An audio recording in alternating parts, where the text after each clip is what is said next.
If an FBI hostage negotiator can use these tactics to talk down armed robbers, then you can use these in your next sales call. Let's talk, never split the difference. Today, I will show you 8 negotiation secrets from Chris Voss that will change the way that you sell forever. I've read this book, studied these principles, and used them in real-world sales to close deals that seemed impossible. By the end of this video, you'll know exactly how to negotiate like an FBI agent, turning objections into agreements and slashing prices or negotiating higher prices. We're going to break down 8 key lessons from real life hostage and real life negotiation stories that stick in your brain forever. Let's dive in. The first principle is that everybody is a negotiator. Very similar to the last book that we talked about, Sell or Be Sold. Everyone is a negotiator. It doesn't matter who you are. You're going to be negotiating for things in your relationships. If you are a salesman, if you're a real estate agent, no matter what you're doing, you're going to be negotiating. So these are tactics that you can use for whatever you're doing in life. And the first key principle that you need to understand is super listening. Listening is going to be your superpower. It's the most important thing because people don't buy based off of logic. People buy based off of emotions, and they like to feel heard. People like to feel understood. And that was overall the main underlying principle of this book. Listening intently. And it's not just passive, it is active. So we just talked about how people buy off of emotions and not logic. So this is where we use what's called tactical empathy, where you don't manipulate somebody, but you do use their emotions tactically. The way you do this is you frame questions in the phrase of, it sounds like, or it looks like, and then you state what you're observing from their behavior.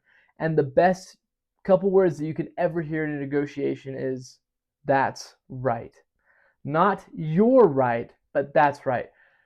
It sounds like you're kind of frustrated with the situation that's going on here. That's right. Awesome. Now you know you're on the right track. So using this tactical empathy, whatever you have is using it sounds like, again, so the person feels heard. The other way to utilize questions is don't ask reporter questions such as who, what, when, where, why. These are all reporter type questions, getting information, and that just creates conflict in conversation. So instead ask how questions. How am I supposed to do that? How do you expect me to achieve this? And then it creates a situation where you're a team, you're working together. You want to create an environment of teamwork. So you can do that through asking how questions, getting the other person to feel like they have a high leverage point where in fact you're actually in control. You use how to give them perceived control, but you're actually in control. One of my favorite stories that he used in this book was about New York bank robber. So it was a whole heist. They had a bunch of people in the bank and they had hostages, and they had to negotiate them down and make it so they come out safely. The tactic that he used is called mirroring. Whatever the person would say to him, whatever the bank heist would say to him, he would mirror back in a calm tonality. And also, key point is that tonality is very important. Mirroring is this principle where people like to see themselves. So if somebody comes at you super hard and aggressive, you're going to come back super hard and aggressive. If somebody's asking you questions, you reflect them with questions. If somebody's feeling sad, you reflect them with sad. So you use mirroring in your emotions and your words, repeating the last 3 words that somebody said in an important phrase. And that is how you can utilize mirroring, and this is what he did in this bank heist example. Getting into more real-world negotiation tactics, again, there's mirroring, there's anchoring, there's listening. We're going to talk about anchoring in numbers.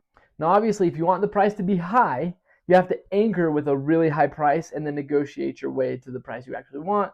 If you want a lower price, you anchor with a low price and you stick with it. You stick to your guns. Don't split the difference. The way that you do this is you find yourself in a middle ground that you're actually reasonably willing to go to, and then you use an odd number. Meaning, let's say the price for a truck, he used this example, a truck is $32,000. But you're like, I only want to pay $25,000.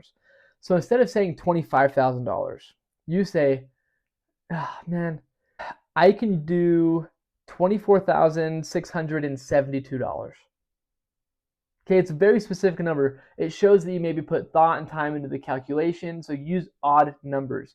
And if that odd number doesn't work, you stick with the same number, $24,642, and a slushy machine.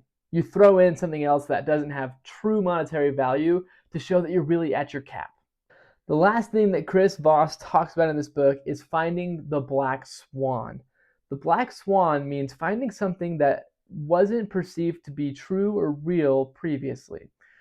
You find this through asking questions. Everybody has something fundamentally that they desire, that they want. Your job is to find out what they value, what they desire, and that is called the black swan. It's an underlying thing that they don't say straight up, but it's your job to dig deep and find the value that somebody is trying to get from you. It doesn't have to be a hostage negotiation. It doesn't have to be a bank robber. It doesn't have to be anything dangerous or bad. It can be any situation. It can be a real estate deal. It can be a pest control deal. It can be tech sales. Whatever it is, you have to anchor on your price and then use the black swan to discover what they value. An example of this in real estate, let's say you're trying to purchase a property. This property owner is getting rid of the property, even though it has really good tenants and really good cash flow. And so you start to ask questions and you realize that this investor is in trouble. They have multiple properties and they're trying to get out of it. They need cash now. So now you can use that as a negotiation skill to say, hey, I understand you need the cash for the property, so let's work on this timeline. I'm willing to pay X amount for the property, anchor lower, and you show that you understand them. Again, people want to be understood. Negotiation is not about compromise. It's about connection, connecting to people. People want to be understood. I'll say that again. Now, if you want to master emotional intelligence and sales psychology at the highest level from a sports psychologist, go and join the MindFit Sales School community. It's completely free. We train every single week on different sales skills, tactics, emotional intelligence, identity training, psychological skills that you can use to increase and leverage your sales abilities. So click the link in the description below, and I'd love to help train you. Again, it's completely free. And go and share this with anybody that you appreciate and want to give them these same tactics. And go and read the book.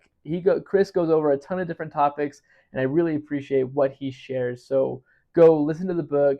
You will get something out of it, I promise.